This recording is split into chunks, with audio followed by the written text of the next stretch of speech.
Hi friends, எல்லோருக்கும் வணக்கம். எல்லோரும் நல்லா இருக்கீங்களா ஃப்ரெண்ட்ஸ்?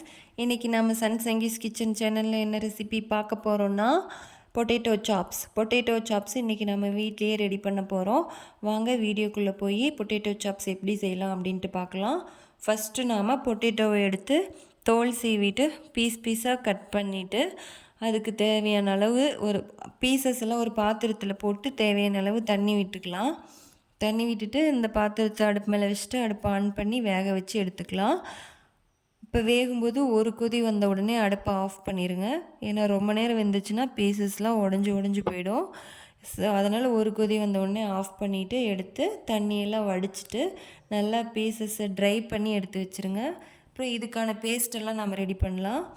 அதுக்கு நாம் இன்னொரு பாத்திரத்தை எடுத்து அதில் நம்ம ஃபஸ்ட்டு அரிசி மாவு ஒரு ஸ்பூன் போட்டுக்கலாம். கார்ன்ஃப்ளவர் ஒரு ஸ்பூன் போட்டுக்கலாம். அடுத்தது மிளகுத்தூள் ஒரு அரை ஸ்பூன் போட்டுக்கலாம். அப்புறம் இது கூடவே கடலை மாவு நம்ம 2 ஸ்பூன் போட்டுக்க போகிறோம். 2 ஸ்பூன் போட்டாச்சு. அடுத்து இது கூடவே நம்ம சோம்புத்தூள் அரை ஸ்பூன் போட போகிறோம்.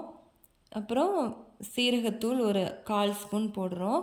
அப்புறம் காரத்துக்கு தேவையான மிளகாய்த்தூள் ஒரு ஸ்பூன் போட்டுக்கலாம். அப்புறம் தேவையான அளவு நம்ம உப்பு போட்டுக்கலாம். உப்பு கம்மியாக போட்டாலும் பரவாயில்ல, மறுபடியும் நாம் வேணுங்கிறப்ப டேஸ்ட்டு பார்த்துட்டு மறுபடியும் போட்டுக்கலாம். நல்லா இப்போ தண்ணி விட்டு நல்லா கையில் கட்டி இல்லாமல் கரைச்சி எடுத்துக்கலாம். இது கூடவே இப்போ நாம் இஞ்சி பூண்டு பேஸ்ட்டு ஆட் பண்ணிக்கலாம். இஞ்சி பூண்டு பேஸ்ட்டு ஒரு 1.5 ஸ்பூன் போட்டுக்கலாம். 1.5 ஸ்பூன் இஞ்சி பூண்டு பேஸ்ட் போட்டுக்கிட்டோம்.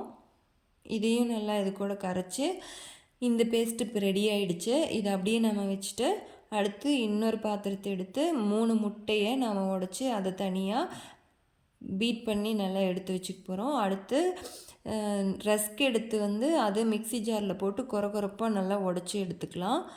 அடுத்தது இந்த முட்டையும் அப்படியே இருக்கட்டும். இப்போ இதெல்லாம் இருக்கட்டும். நம்ம எண்ணெய் அடுப்பில் பேனில் ஊற்றி அடுப்பில் வச்சுட்டு வந்துடலாம். சூடேறிட்டு இருக்கட்டும்.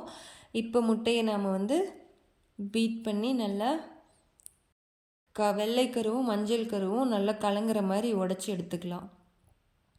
நாம் தேவையான பேஸ்ட்டெல்லாம் இப்போ ரெடி பண்ணி எடுத்து வச்சுருக்கோம். ஃபஸ்ட்டு நாம் என்ன எடுத்து வச்சுருக்கோன்னா இஞ்சி பூண்டு இந்த மசாலா செலவுகள்லாம் வச்சுருக்க பேஸ்ட் எடுத்து வச்சுருக்கோம். அடுத்து உருளைக்கிழங்கு பீஸ் பண்ணி வேக வச்சு எடுத்து வச்சுருக்கோம். அடுத்து ரஸ்க்கை பொடி பண்ணி எடுத்து வச்சுருக்கோம். அடுத்து 3 முட்டையை பீட் பண்ணி வச்சுருக்கோம். அடுத்து கார்ன்ஃப்ளவர் எடுத்து வச்சுருக்கோம். இது எல்லாத்தையும் எடுத்து வச்சு இப்போ எப்படி செய்யணும் அப்படின்னா, வேக வச்ச உருளைக்கிழங்கு பீஸை எடுத்து இஞ்சி பூண்டு பேஸ்ட்டில் நனைச்சி எடுத்துட்டு கார்ன்ஃப்ளவர் பவுடரில் இது மாதிரி ஒரு பெரட்டி எடுத்துகிட்டு முழுசாக பெரட்டினதுக்கப்புறம் முட்டை பீட் பண்ணி வச்சுருந்தோம்ல அதுக்குள்ளே முழுசாக நனைச்சி எடுத்துட்டு திருப்பியும் அந்த பீஸை நம்ம ரஸ்க்கு பொடி பண்ணி வச்சுருந்தோம்ல அந்த பொடியில் இதே மாதிரியே நல்லா பெரட்டி எடுத்துக்கிறோம். பாருங்கள் எந்த மாதிரின்ட்டு வேக வச்ச பீஸு அந்த உருளைக்கிழங்கு பீஸை இஞ்சி பூண்டு பேஸ்ட் அந்த மசாலா பேஸ்ட்டில் நனைச்சி எடுத்துட்டு கார்ன்ஃப்ளவர் பவுடரில் இது மாதிரி ஒரு பெரட்டி எடுத்துட்டு அந்த பீஸை மறுபடியும் முட்டை பீட் பண்ணி வச்சுருந்தோம்ல எக்கு அதுக்குள்ளே ஒரு நல்லா நனைச்சி எடுத்துட்டு இப்போ ரஸ்க்கு பொடியில் இந்த மாதிரி மேலே எல்லா இடத்துலையும் படுற மாதிரி இந்த மாதிரி பெரட்டி எடுத்து நாம் எல்லா பீசஸையும் இதே மாதிரியே நம்ம எடுத்து வச்சுக்கலாம். எல்லாம் எடுத்து வச்சுட்டு இப்போ இதை நாம் எண்ணெய் காஞ்சிருச்சு அதில் போட்டு பொரித்து எடுத்துக்கலாம். ரொம்ப நேரம்லாம் வேக தேவையில்லை ஃப்ரெண்ட்ஸ். ஏன்னா ஏற்கனவே நம்ம பொட்டேட்டோவை பாதி வேக வச்சு எடுத்து வச்சுருந்தோம்.